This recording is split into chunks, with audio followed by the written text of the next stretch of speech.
अंत भला तो सब भला। रोली की शादी उसके माँ बाप एक आलसी लड़के से करा देते हैं। चलो, रोली की शादी हुई और हमने गंगा नहाई। और क्या, बेटियां तो होती ही हैं बोझ। हाँ, पर अब क्या चिंता, उतार तो दिया बोझ तुमने, अब वो लोग समझे। ससुराल में रोली का पति कहता है, देखो, मैं कोई काम नहीं करता, ये बात तुम्हारे मम्मी पापा को बता दी थी मैंने। अब जो किराया आता है दुकान का, उसी से घर का गुजारा करना है। कभी भूल से भी कोशिश ना करना किसी चीज की डिमांड की। क्या मम्मी पापा को पता था कि आप कोई काम नहीं करते? और क्या, बड़ा अच्छे से पता था। उन लोगों को तो तुम बोझ लगती थी, बोल रहे थे कि बस शादी कर लो और कोई मतलब नहीं है। रोली को यह सुनकर बहुत गुस्सा आता है, लेकिन करती भी तो क्या, क्योंकि वो जानती थी कि उसके माता पिता ऐसे ही हैं। जैसे तैसे रोली दिन काट रही थी। रोली को एक प्यारी सी बेटी होती है। धीरे धीरे वो बड़ी होती है और उसके साथ उसकी जरूरतें भी बढ़ती जाती हैं। सुनिए जी, अब तो सिमी बड़ी हो रही है, उसका स्कूल में दाखिला कराना है। मैंने अब तक तो जैसे तैसे समय काट लिया, लेकिन मैं बच्ची की परवरिश में कोई कमी नहीं रखूंगी। अरे क्या है यार, अब तो लगता है कोई ना कोई काम ढूंढना ही पड़ेगा। अब पति रोज काम की तलाश में जाता और बिना किसी काम के वापस आ जाता। रोली समझ जाती है कि पति के अंदर अब काम करने की क्षमता नहीं है। वो बेटी को उच्च शिक्षा देने के लिए कुछ करना चाहती थी, लेकिन करती तो क्या करती। एक दिन रोली की सहेली कहती है, रोली, मेरी कोई औलाद नहीं है। अगर तू मेरी औलाद को जन्म दे तो मैं तुझे तेरे मुंह मांगे पैसे दूंगी। अरे, तेरी औलाद को मैं कैसे जन्म दे सकती हूँ? सरोगेसी से। बच्चा मेरा और वैभव का ही होगा, लेकिन कोख तेरी होगी। ये संभव है रोली। रोली कुछ सोचकर कहती है, मुझे मंजूर है, लेकिन मैं इसका 2 लाख रुपया लूंगी। अरे कोई बात नहीं, मुझे मंजूर है। रोली खुश हो जाती है कि एक बच्चा पैदा करने का उसे 2 लाख रुपया मिलेगा। वो घर आकर पति को बताती है, वो भी खुश हो जाता है। अब क्या था, डॉक्टर के पास जाकर सहेली का बच्चा रोली की कोख में पलने लगता है। मुझे 20,000 चाहिए मेरे बेटी के एडमिशन के लिए।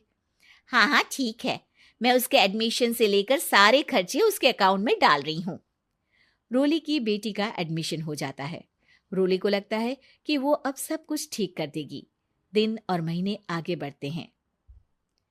अब एक दिन, एक बात कहूं जी, काश इस बच्चे को मैं रख पाती। मैं अब इससे काफी जुड़ गई हूँ। अरे यार, पता नहीं किसका बच्चा है, अपने पास है ना अपनी मुन्नी। हाँ, लेकिन अब मैं भी इस बच्चे से जुड़ाव फील करने लगी हूँ। लेकिन मैं ये जानती हूँ कि ये मेरा बच्चा नहीं है। दोनों की जिंदगी ठीक चल रही थी, लेकिन कहते ना कि सुख का पल ज्यादा लंबा नहीं होता। एक दिन रोली की सहेली का फोन आता है। रोली, मुझे अब ये बच्चा नहीं चाहिए, मैं अपने पति को छोड़ रही हूँ। अरे लेकिन मुझे पैसों की जरूरत है, बच्चा तुम्हारा है, मैं क्या करूंगी? सहेली बिना कुछ बोले फोन काट देती है, फोन स्विच ऑफ कर देती है। लेकिन रोली के जीवन का तूफान यहीं नहीं रुकता। रोली, मैं इतना भार नहीं उठा सकता। आज पढ़ाई का पैसा मांग रही हो, कल को शादी, कॉलेज और पता नहीं क्या क्या। मैं तुम्हें छोड़ रहा हूँ, अपनी बच्ची उठाओ और निकलो इस घर से। अरे पर मैं कर तो रही हूं ना बच्चे के लिए काम, आप आराम से रहिए ना। क्या काम कर रही हो, देख रहा हूं मैं।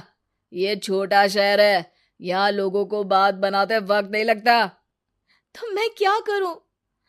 ज्यादा पढ़ी लिखी नहीं हूं, कैसे घर के खर्चे चलाऊं? और आप तो काम करना ही नहीं चाहते। हाँ, ना चाहता हूं और ना ही करूंगा। रोली को पति की बात पर काफी गुस्सा आ जाता है। ठीक है, अगर मेरे जीवन में संघर्ष ही लिखा है तो वही सही। इस वक्त पति होने के नाते आपको मेरा साथ देना चाहिए था, लेकिन नहीं, आपने तो इस हाल में मुझे घर से बाहर निकालने की बात कह डाली।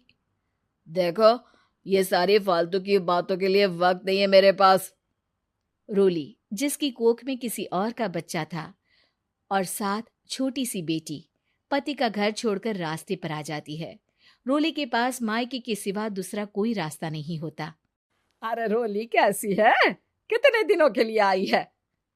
हमेशा के लिए माँ। वो माँ को सारी बात बता देती है। ओए लड़की, इतनी हिम्मत का काम कर लिया। अरे ना ना, यहाँ कोई जगह नहीं है। तुम तो अपना बोरिया बिस्तर उठाओ और निकलो यहाँ से। रोली के पास अब मायके का रास्ता भी नहीं बचता। वो चुपचाप बच्ची को लेकर जा रही थी कि उसे दर्द होता है और वो डॉक्टर के पास चली जाती है और फिर वहां वो एक प्यारे से बेटे को जन्म देती है।